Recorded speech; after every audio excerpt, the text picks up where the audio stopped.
Hello and welcome to another episode of SIX3NINE Podcast. In this webinar, we are going to be dealing with a massive topic. We're going to be having a look at fitness technology, how you can use it in your business to provide a better service or standard of service to your clients. I'm joined by Ollie and Ed. Thank you very much, guys, for coming on. And I have a lot to get through because there is a lot to cover. There's a lot of technology.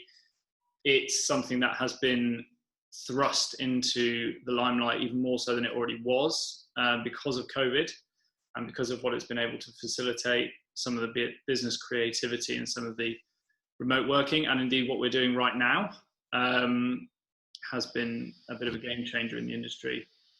I want to kick things off straight away with talking about what we mentioned last time, which is wearable technology in the fitness industry. And I want to start with there's so many questions, but I want to start with talking about it as a tool to promote physical activity. Is it good? Is it bad? Does it work? What are your experiences with regards to that? Ollie, I'm going to come to you first. Good tool, bad tool? Does it work? Does it not work? I think it depends on what you want it for. I think in general, it's heading in a good direction. I think me and Eddie spoke in the gym the other day because we both recently picked up a Whoop, and we were saying how it's maybe for tracking most typical workouts, the actual tracking of it, the numbers it shows us during the actual workout itself and afterwards maybe aren't ideal, but the areas it does focus on, so things like sleep and heart rate, are good.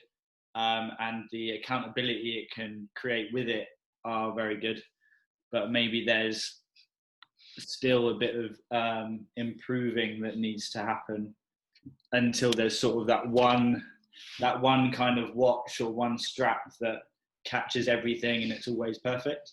But I think in general, for the last few years, I've liked using technology. I've got a MyZone belt, I've got an Apple Watch, which I've used for years. I've got this Whoop now.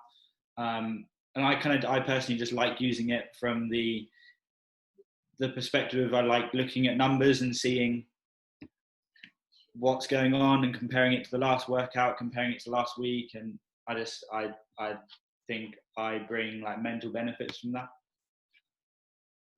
Yeah, I think mental benefits although mental benefits could be like crazy amount of benefits, mental benefits, or it could be obviously in terms of psychology, which I think is one that gets talked about a lot. Eddie, what do you reckon? Physical activity, does it go up? Does it improve? Does it get worse? So I think there's lots of different like wearable tech, and I think it's about finding the right piece for the right person.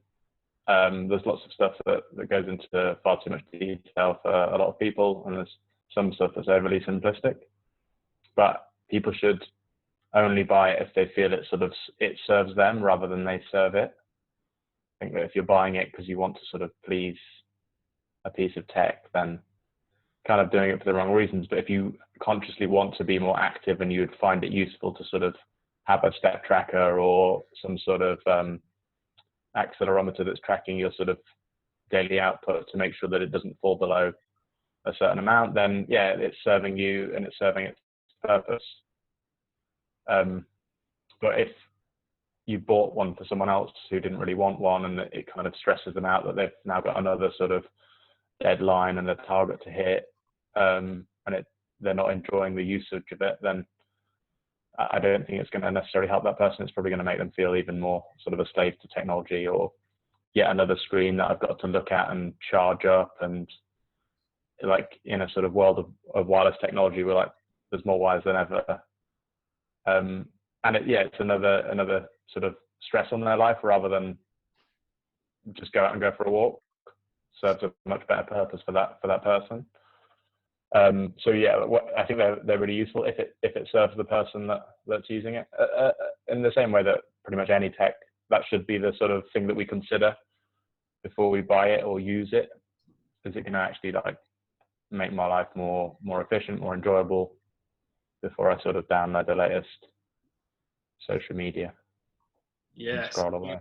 being a bit more mindful about and being a bit more conscious about the decision around why, rather than just, a lot of people wear them just as fashion accessories and just as kind of because they're popular, and then some people get, buy them because, as you said, they're trying to deliberately become more physically active. I had a look at some of the research that's been done on some of the wearable technologies in terms of physical activity, and what they find is that they are particularly useful for increasing physical activity in those people who require more external motivators. So if somebody's very internally motivated, intrinsically motivated to go for a walk because they know that it's good for them, or they know they like doing it, they find them, less useful, which is sort of common sense, isn't it? Because if they're already in the habit of going, then they're not going to need to be nudged or prompted or motivated. But I think at times, however motivated we feel, all of us dip in and out of motivation, and at different times they can probably sit on your wrist and serve you best when your own intrinsic motivation sort of fails you or wanes slightly, and there's a little nudge from the watch reminding you to go and move. What was interesting in some of the studies that I was reading was that they found that there was a decrease in people's waistline.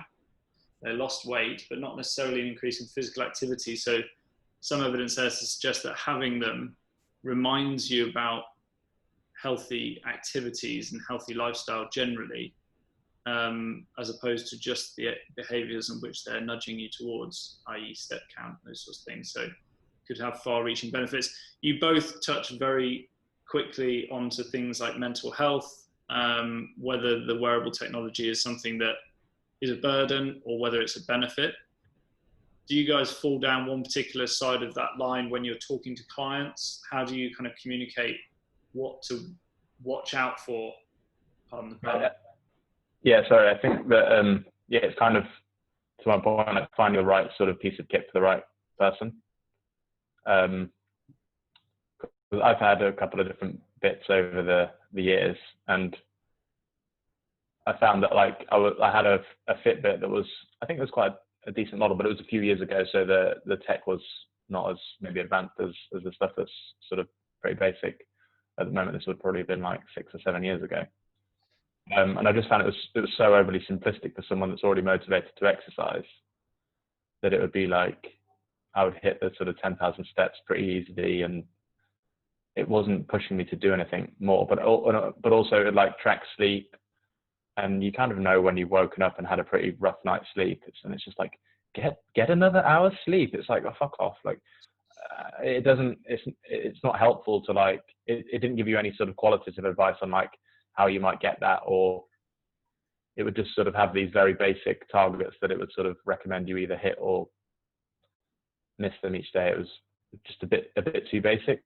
But if it was just sort of I recommended that product to clients and just said, just take it off at night, but try and get like do the steps. If it helps, it sort of does a nice little vibrate and rings a bell when you've hit the step target. Particularly for like a weight loss client that's pretty sedentary. If someone's pretty active and they're eating pretty well, like there's very little benefit that they could get if they're training pretty consistently from wearable tech. Whereas if you want someone to sort of be more aware of their sort of background activity, and they are doing very little, then it can be a nice nudge. But the one that I've got more recently, the Whoop that Ollie mentioned, is a bit more. It doesn't track steps, which I find a massive bonus because I don't care about how many steps I'm doing. But it does offer sort of more qualitative advice, like long term, about sort of, oh, you sleep better when you go to bed earlier, or like you're better off staying up later because you get more of this style of sleep and you actually recover better. It starts to recommend things based on your patterns and habits. It's much more advanced. But then I wouldn't give that to some clients that are only sleeping for like a couple of hours a night and that have got 2 kids, because it's just not helpful advice that they can act upon. But at the moment, like, I don't have kids, I can pretty much do what I want with my life, so I can afford to sort of go into the detail a little bit more, and explore things like different sort of recovery strategies, different rest days, different. But if I give one of these to my clients, they would come up and say, "Oh, it says I'm not really recovered for this workout," and it's like, well, you're only in the office 2 days a week, and this is when we're booked in, so what we're going to do, it's like, it's not useful for some people to have that much information. It's like, if all they can do is exercise twice a week on 2 specific times, that's the best time for them to train. Whether their app sort of says, "Oh, it says I'm under recovered, I should push my workout back another day," it's not going to help them if they can't do that. Whereas, yeah, I'm in a position where I can, like, play around with my training and use some of the benefits of the technology. But if you get the wrong piece of kit for yourself, you end up just being a real mismatch. It's like the amount of advice we'd give a client at different stages in their sort of journey. Like, you give an advanced client much more technical advice on how they can make improvements. And some of the wearable, like, yeah, I've seen like people who've just started sort of like training, and they've got one of those like 700 quid Garmin's. It's like they're not going to make use of that as a piece of kit. Yeah. Yes. And it's more likely to be like a distraction and something that they can't get the hang of like split lap times, and it's like barely know how to swim. Yeah, absolutely. Do you think, in terms of trusting the device, obviously you've talked a little bit there about listening to the device when it tells you that you sleep a little bit better if you go to bed earlier, and you're in a position where you can pay attention to those details and it's not at odds with your life. Ollie, what kind of happens to you and your approach to the wearable tech if you're sort of if you don't think it's accurate? Does that have an impact on either yourself or your clients in terms of the way that you trust it? Then you sort of, then does it devalue it, or are you happy accepting a certain level of inaccuracy? I'm kind of just happy with accepting it. I think I use mine for accountability more than anything else anyway. I don't tend to really look at the way the heart rate has gone up and down, or the total calorie burn, or any of that stuff. It somewhat depends on the session. Like, if it's more of an aerobic based session anyway, then I'll probably pay a little bit more attention to that. And same with clients. Like, I've got clients that have Apple Watches, and we'll sometimes use the heart rate as a kind of guide as to how long we should do these, how long the rest period should be, and stuff like that, and how hard we should be working in certain movements. But yeah, I'm not personally too fussed about the actual numbers. I think it's more also just a case of getting to the end of the month and being able to look back at like the kind of calendar on the app to see, oh, I've kind of hit these calorie numbers 5-6 days a week for the last month, and it's that's quite nice, especially during lockdown, when obviously it was tough to get steps in and move anyway. To be able to see that you're still getting a consistent 500 plus like move calories, from what the Apple Watch will tell you, every other day of the 4 months of lockdown was nice to see. So yeah, it's more a consistency thing for me, I think. And same with some of my clients. Like, I'm on the Apple Watch. I've got 2 clients that have Apple Watches, and I'm friends with both of them on the actual app, which one of them doesn't really care too much about that. Yeah, we're not friends in real life. It's just friends. But then the other one absolutely loves it, and loves how when he finishes a session, I get a notification saying he's just finished a session, and I can see some of the numbers, how long it was, and everything else, which he quite likes that, because he knows that I'm going to see it, and he knows that if I don't get that notification for 4 days, he's probably going to get a message from me saying what you're playing at. So yeah, I think there's pros and cons to it all. Yeah, no, I mean, I think you both mentioned in a slightly different way, sort of data aspect of, it's sort of, I've certainly used the data in wearables to open up conversations, which otherwise I would have had to deliberately initiate. And that can be quite difficult for clients. So it provides an anchor, a sort of objective anchor to say, like you said, okay, we've done this many minutes of activity this week according to the watch. So, and we're, we either are progressing at this rate or we're not progressing. So then it helps me to goal set and create targets for clients where I can use the data to say, just try and go, and as Ed was saying, you have to get the right approach for the right client. So, I might not say be a slave to the watch and make sure that you hit these numbers. If it doesn't give you a tick, you failed. But I might also just say, go for an extra walk over the weekend whenever you can, half an hour. And then we know that the watch will track extra activity, and then we'll look at the impact that might have on whether it's weight maintenance, weight management, that kind of stuff. So I certainly use the data to create targets and goals set for clients, which I think I think sometimes it's a little bit like nutrition as well, where it's during the week got it quite dialed in, and then the weekend you kind of let go a little bit. And with the data, you can see that it's like, oh, you're not as active on a Saturday and Sunday. And it's like, well, why is that? Can we look into if there's a reason because of that? Are you sleeping in more? Is it because of the night before?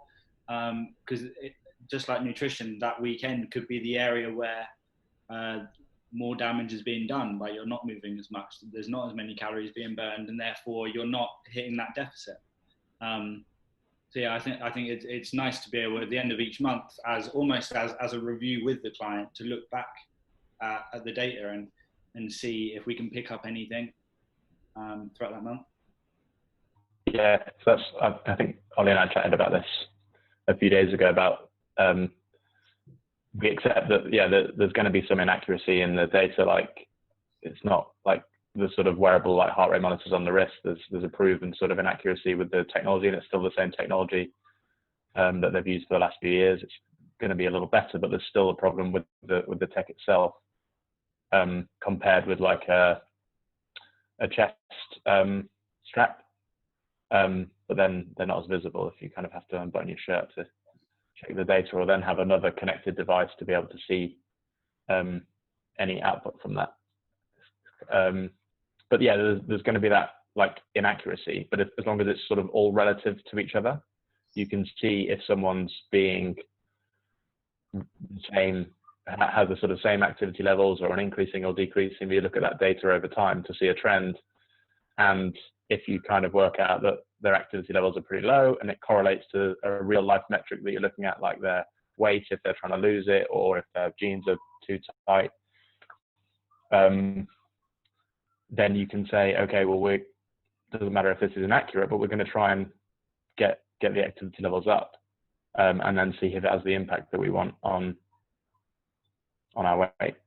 Yeah, so it's all about sort of bringing it back to a sort of real life thing. It doesn't really matter what the numbers say if you're not. Are you feeling stronger? Are you feeling fitter? Like, are you feeling tired? Are you feeling like energized? They're all more important questions than does your app say you're energized. Yeah, absolutely. Like when I was going through S&C, the S&C masters, what they would do with athletes is create a Z score for an athlete, and it would take into account their strength scores, their speed scores, their agility.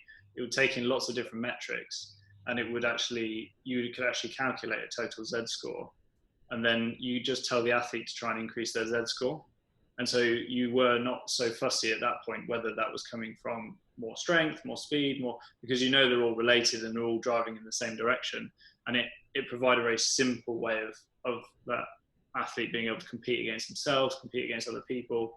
And the same thing is true there, what you're saying. It's just, perhaps with the level of the client that you're working with, making sure that you're matching the level of detail that's actually required for that person in terms of what level of fitness they're at, how frequently they're exercising, how regularly they're doing the same activities. If there's somebody who's highly experienced, they're probably more likely to look at a Garmin or a Strava. If they're cycling or running, and something more detailed where they have got, if they're actually doing, like you say, laps, or if they're doing hills or they're doing distances and they want that information, then to move towards that. But actually to make sure that with your clients who are, perhaps more beginner or just more Gen Pop and less experienced, less advanced, to make sure that you're not giving them technology that is just, like as you say, is kind of a waste, or some of the features might be a waste of time and not really give us any real life stuff. Very good. I'm going to move on because we've got a few topics that I actually want to make sure we get through. My next one is stepping away from performance, stepping away from monitoring individuals, and it's more looking at the business aspect of running your business, operating sort of client payment systems, and how you manage bookings, and whether or not technology has helped with those things, and if it has, where, and if it hasn't, where as well. And I'm mentioning things like MindBody, My PT Hub, Easy Facility, Acuity Scheduling, these kind of softwares that allow you to automate some of the processes that the previous, pre-existing sort of archaic PT model, message a client, get them to, book in and that kind of stuff. And obviously studios, fitness spaces, gyms and clubs will adopt those software because they're dealing with big numbers of clients, bigger numbers of trainers, and it's easier to manage those things in those settings. And those reasons are pretty obvious, probably down to man hours alone. Or personal trainers who might be training a smaller group of clients. Do you think, I'll start off with a specific question. Do you think that automated payments and automated reoccurring membership style payment is actually an advancement on individual bank transactions, chasing people every month for money? Do you think that is sort of a step forward, or actually are there some kind of drawbacks that you see with that type of tech? I think on the whole, yes, it's a step forward for most trainers. I think as an industry, it's good, especially for newer trainers. I just think it just kind of takes that stress out of your hands somewhat. Having a nice bit of software that takes a bit of commission on each payment, or you pay a monthly fee for, takes out that. I think for most trainers, especially, it takes out that awkward conversation of, are you going to continue? Do you want more sessions? Which, for most people, is just awkward, and it can be quite difficult to kind of manage that situation, especially if they're a relatively new client or you haven't built up that relationship with them yet. So I think technology has a really good place in that, especially like with things what we were just saying. And yeah, I mean, I think there's negatives as well, but I think that's very dependent on the services being provided and that person, and whether they're an in-person PT or just an online PT, and those kind of things.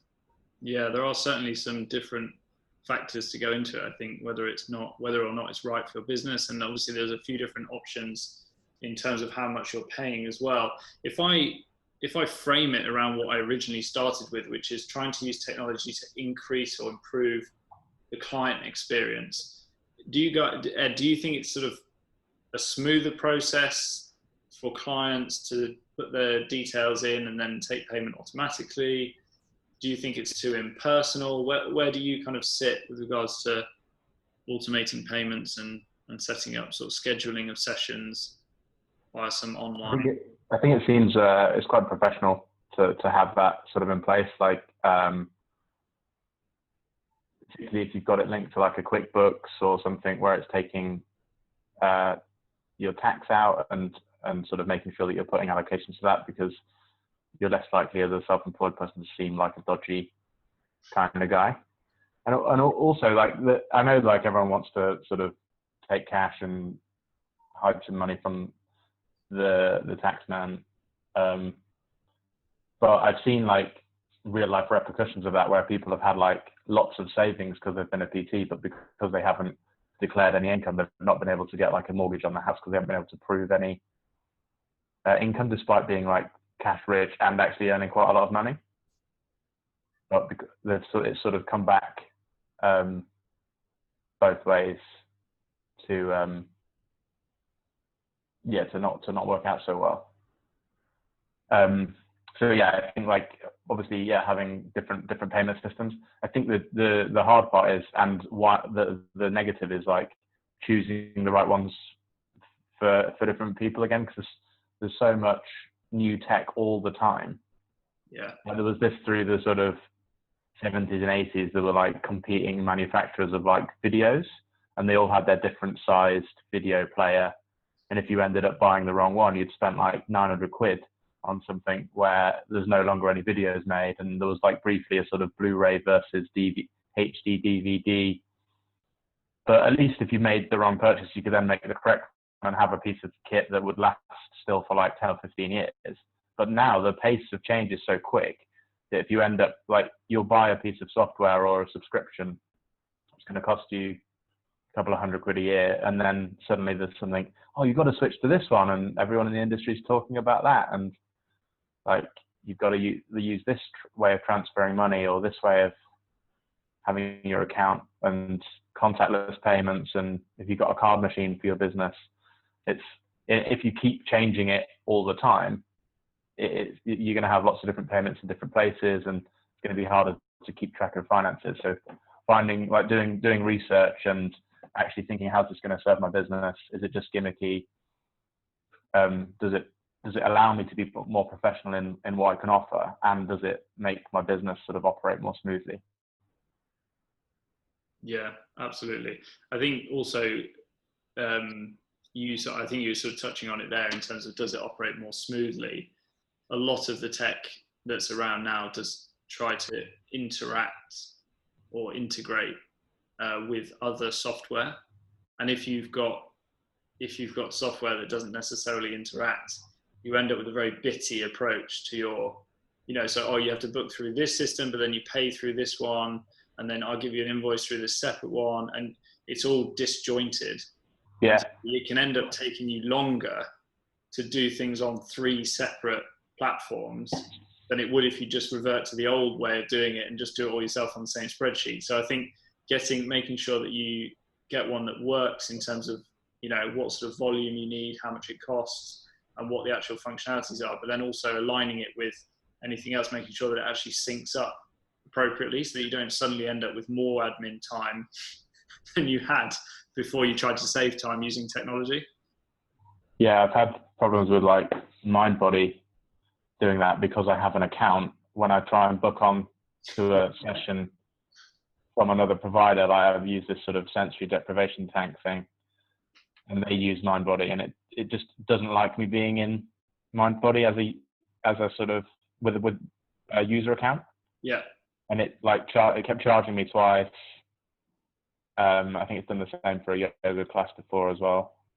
And there's like lots of different quirks to, but the problem that you mentioned is just a product of the pace of change. Like, people are always trying to, we're going to develop this app and it's going to be aimed at this and it's going to integrate this and this, and everyone's trying to be the middleman. And there's so many apps over the last like 10 years that have just never been used again, because they're pretty crap and they didn't actually help. But everyone's sort of trying different ones. Like for work, we use like one for booking, one for like annual leave, one for employee benefits, one for health insurance, like one for chat, one for professional discussion. Like, it's endless.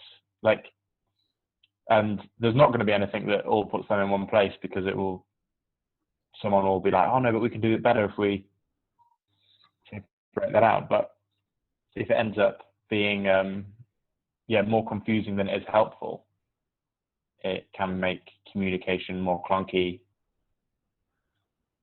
between yourself and clients and colleagues if you work in a team. Yeah, for sure.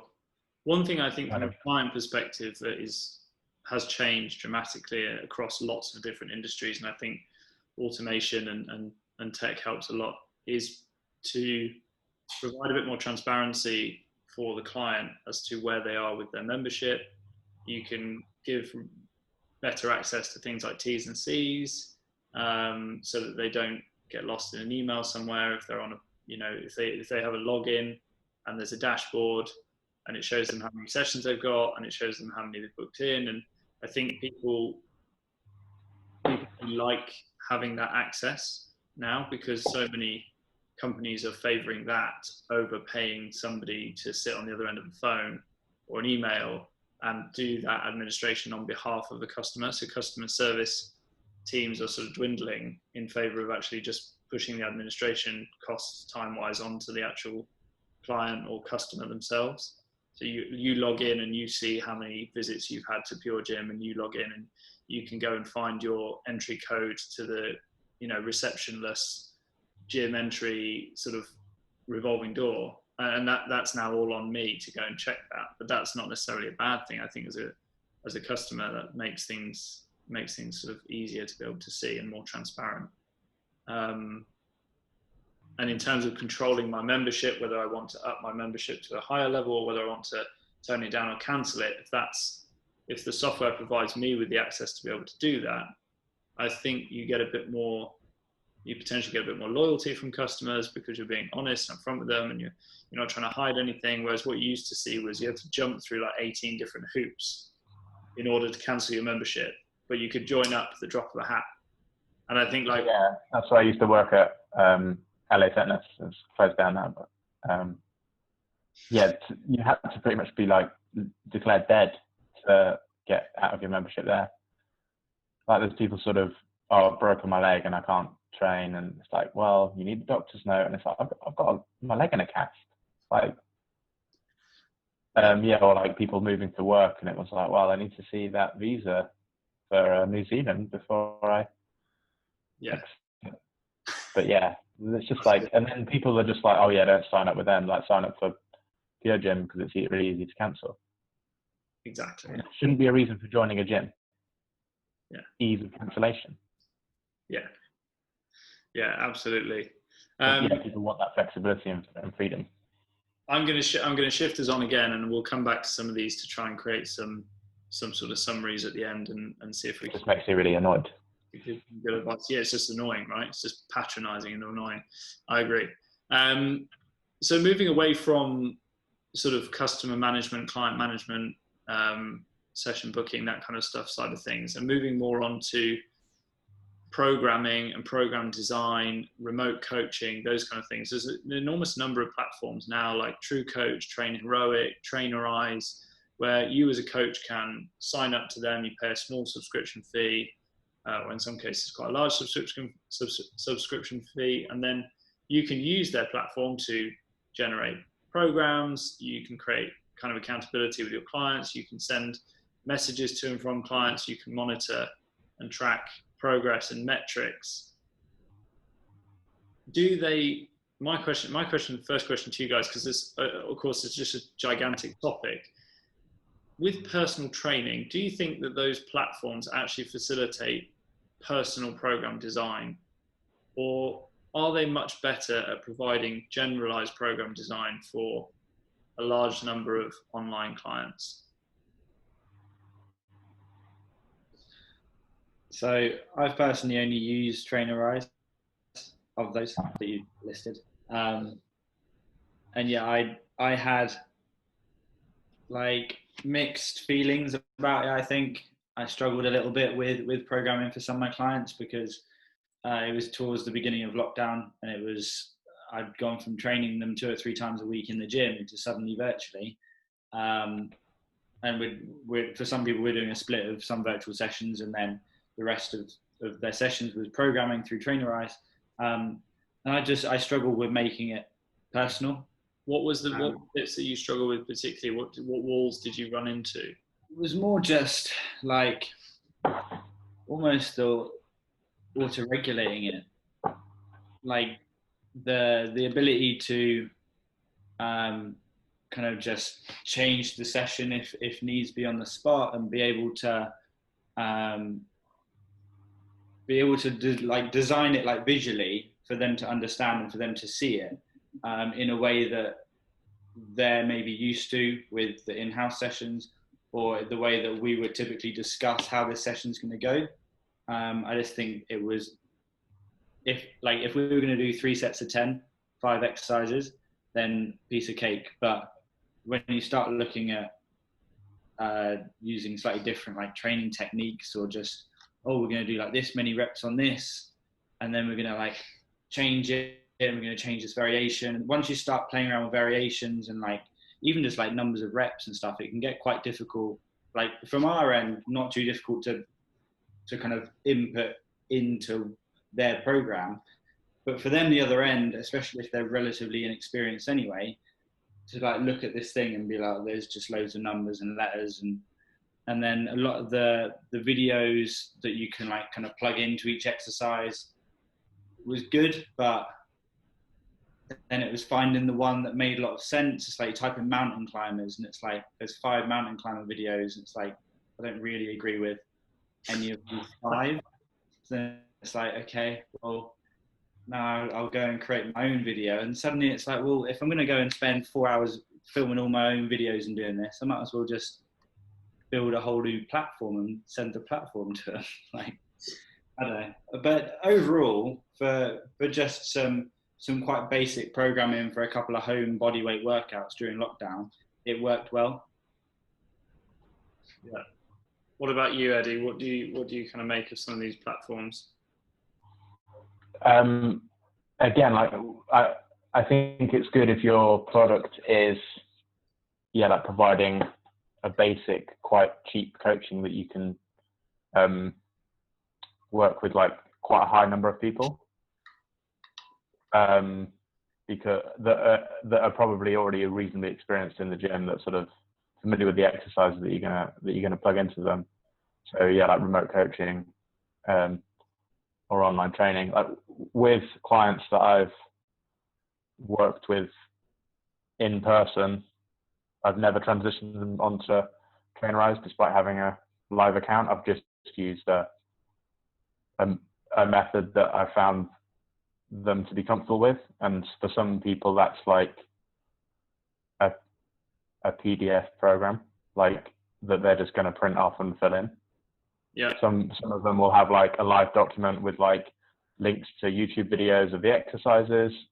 Other people have got like advanced programs that track everything and that undulate and that sort of allow for like auto-regulation, like where they have to like fill in a questionnaire before they get given the exercises. Like I've got like a big spectrum of things that I've built for people.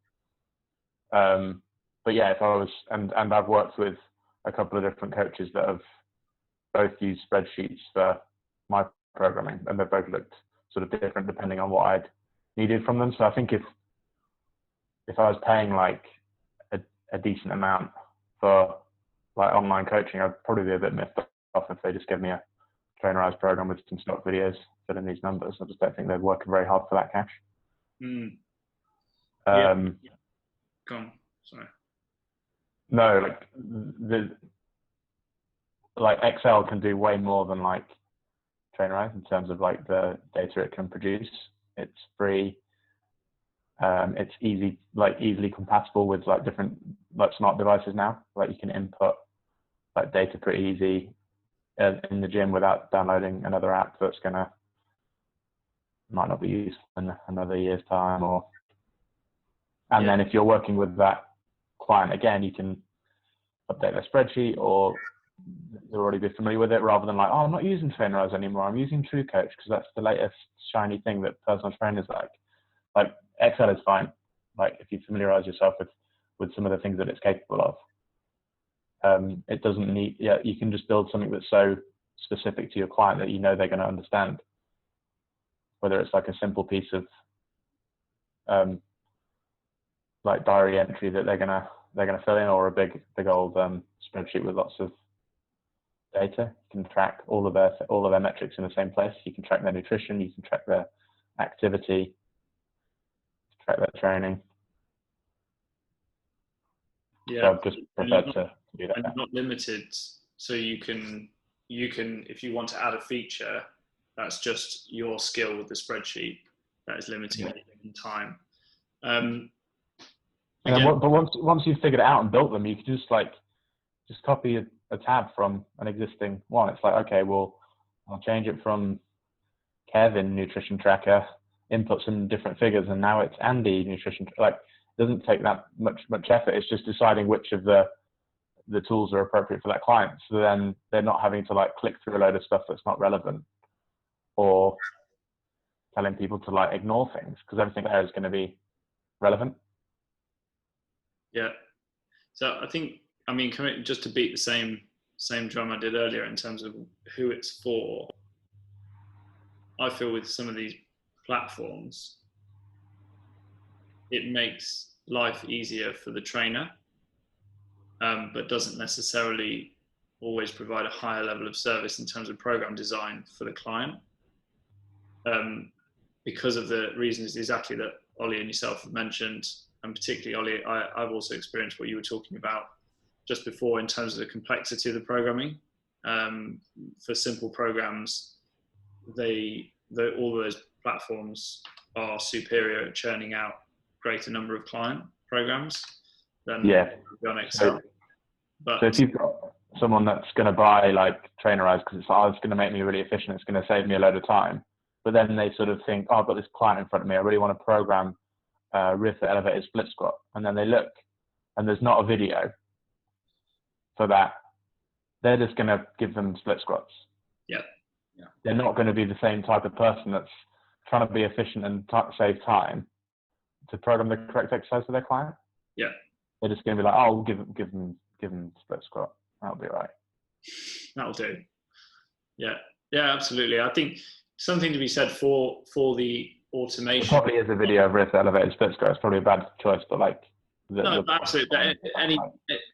Any off the beaten track mobility drill, or when you're trying to make an exercise specific to the equipment that somebody has in their home when they don't have a bench press, then that's a real issue, and that's particularly prevalent at the moment. And that's much easier to do in my spreadsheet than it is to do using somebody's pre-existing, preloaded modular sort of software. I think in favor of some of the automation features that you get with the online platforms and the software, if you struggle administration wise to keep on top of your client diary and getting back to clients, messaging clients for behavior change, and trying to support people who are struggling to be consistent with their diet, with their training, what these platforms can offer is they will send out automated emails on your behalf, on almost when you select, so they can email the client, say, reminding you that this is your workout today, or today's a rest day, or today these are your calories. And that can happen without you needing to do anything after you've set it up, which can save you a tremendous amount of time. And almost in a similar sort of way to what I mentioned with the data you collect from wearables, that can form a very good basis on which to have a conversation about, how things have gone. Oh, you missed 3 workouts today. I know that without asking you, so I don't have to have the conversation of, did you do all the workouts today this week? And your client has to say, no, I missed them, and now I feel like I've let you down. Now I feel bad, and then you have to dig your way out of that conversation. You can just say, if there are any troubles this week or any things like that, let's have a chat about them, see what we can do next week to improve things, because I already know that they've missed those workouts, or I know they didn't record their nutrition, or I've got more information. Without them really having to send it to me, you get the null information. So you get that didn't do the workout or didn't hit the calories, as well as the actively tracked stuff, which you normally get when you use some of the more hand-built methods. You usually get the rose tinted version, which is, breakfast was great. Breakfast I nailed all week. And you're like, okay, let's talk about dinner, shall we? So I do think that they do have some big benefits there. I'm conscious of time, and I would quite like to squeak this in at the end, but we'll have to do a very short bit on it, and then we'll round off to finish on. Because I think we'd be remiss if we were to talk about software that's up and coming, that's sort of forcing its way into the industry, if we didn't also talk about some software that has been around for a very long time. I'll split them into 2 very quickly. One is MyFitnessPal and tracking your food, and the other one is tracking body composition and the InBody. And there are other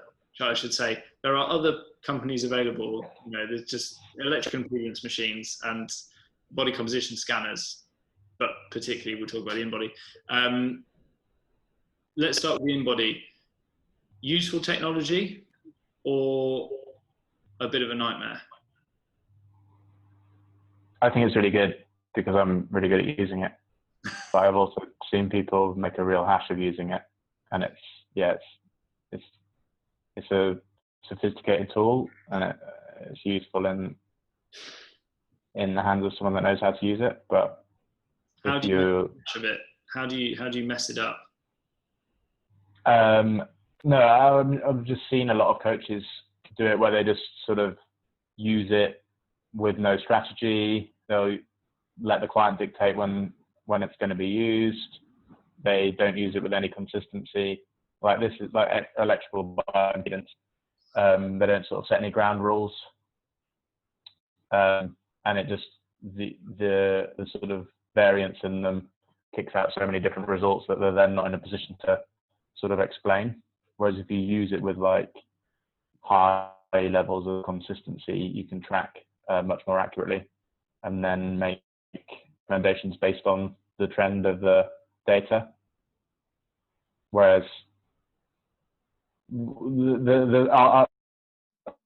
some usually happen a client is that they might do a session and like come in on Tuesday morning, first thing for coffee, they've been to the toilet and they step on the scales, and they weigh like 75 kilos.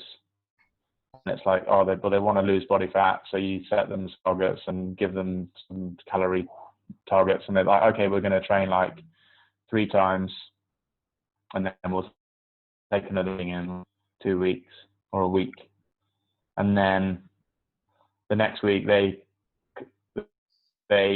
couldn't do the session on the Tuesday, but this time it's the evening, and they have ended up sort of eaten breakfast, lunch, and probably an evening meal, afternoon snack. They'll have hydrated. They'll be a couple of kilos heavier because of that. If they've hit like all of their other training sessions and hit every single calorie target, they're going to be heavier 10 days later than they would be. And then the inexperienced coach is going, oh, what's gone wrong? Have you been doing your steps? Have you been, like, it becomes like accusatory, and the client's like, hang on a second, I've tried really hard. I've done all the workouts. I've eaten exactly what you told me. Why am I gaining weight? Like, what are you doing? You don't know what you're talking about. And it's I've seen that happen so much, like just sort of a very easily explained result, but you just shouldn't be on the machine then, because the values have not been controlled. Control the variables, do it alongside a strategy, and make sure that you so it needs to be having constructive conversations with clients after they get results. I think good wisdom, very good wisdom. I always favour, when I looking to try and get in better shape and use the InBody, I always favour training before I get on it, because then it adds about 1.5 kilos of muscle, and I quite like that. So I tend to do that and then leave it a few months before I do another reading, and then I can just So you only ever do that on the client's last session? Yeah, get them to train, then get them on it. Look, crazy results. Okay, off we go, job done. Ollie, I would come to you on that, but I think Ed has just about rounded up probably everything we would all say on InBody, very double quick time. So what I'm going to hit you with is MyFitnessPal. Our friend MyFitnessPal. What do you make of MyFitnessPal? It's been around for a long time. It's evolved somewhat in the time that it's been around, and it's had, I'm sure millions and millions of meals have been recorded through it. Is it effective? Do you use it as a coaching tool? How do you kind of use it with clients? I use it a little bit as a coaching tool with clients, but in nearly all of those cases, the client will have been using it prior to me meeting them or me working with them. So quite often they're kind of already in that habit of using it before we kind of start working together. And often in those situations, I'm not going to try and move them away from it. If they're used to using it, they like it, they feel like it helps, then great. I know that there's a few like common issues that people run into. I know Dan Price runs on about it quite a lot, about the pasta and rice cooked weight versus uncooked weight. I know I've definitely had that issue with clients and with myself before, where you think you're having like 250 calories worth of rice and you're actually having like 1,000. And then the other issue of people not really understanding it, or clients in particular not really understanding how they should be using it. Like, is it just for food? Are we using it for tracking the movement as well? Because obviously there's that number that pops up where it takes into account both and gives you numbers, and it can make it quite confusing. So it's kind of keeping an eye on why you're going to be using it. I personally, for myself, use it in quite a basic way. I literally just, the majority of the food I eat, I can pretty much eyeball and have an idea of where I'm at with it, which I think will be the case with some clients, some more experienced clients, and some clients that may be quite boring with their food, like I am, where I can sort of have a decent idea of what I'm consuming. And then I track some bits, or I'll track maybe for a week, and then just to try to kind of get an idea of where I'm at with it, or maybe I'll track for a couple of weeks.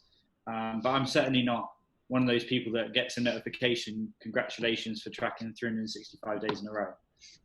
I can't do that. But yeah, I think overall it's a good tool with clients. It's just a case of, is that, similar to what Ed said earlier, is it suitable for that client? Is there a different method that would make more sense? Yeah. We like it for some things. That's my roundup. We like it for some things, we don't like it for others.